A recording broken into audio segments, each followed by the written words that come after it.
Major ডালিম বলছি। অদ্য সকাল হতে খন্দকার মুশতাক আহমদের বলিষ্ঠ নেতৃত্বে সামরিক বাহিনী ক্ষমতা দখল করিয়াছে। শেখ মুজিব ও তার খুনি দুর্নীতিবাজ সরকারকে উৎখাত করা হইয়াছে। এখন হতে সারা দেশে সামরিক আইন জারি করা হলো। আপনারা সবাই আমাদের সাথে সহযোগিতা করুন।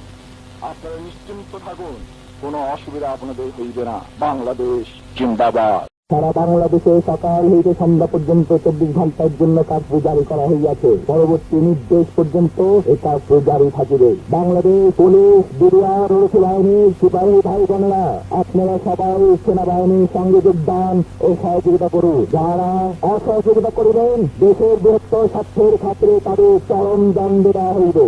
বাংলাদেশ জিন্দাবাদ। বাংলাদেশ বেতার বিশেষ ঘোষণা। খন্দকার মুশতাক আহমেদের নেতৃত্বে আজ ভোরে সামরিক বাহিনী দেশের সর্বময় ক্ষমতা গ্রহণ করেছেন।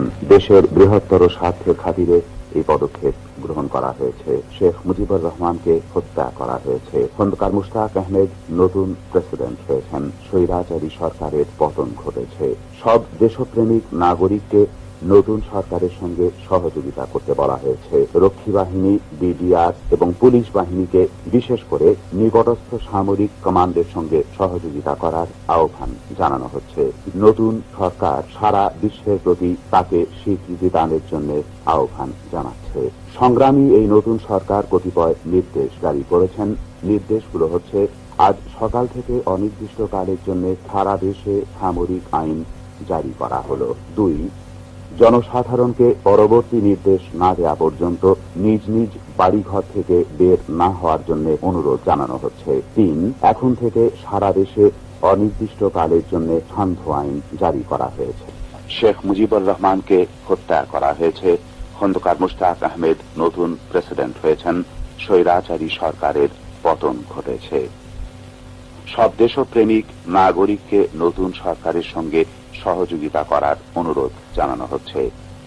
বিশেষ করে রক্ষী বাহিনী, বিডিআর ও পুলিশ বাহিনীকে নিকটস্থ সামরিক কমান্ডের সঙ্গে সহযোগিতা করার জন্য আহ্বান জানানো হচ্ছে। জনপ্রিয় এই নতুন সরকারকে স্বীকৃতি দানের জন্য বিশ্ববাসীর প্রতি আহ্বান জানানো হচ্ছে।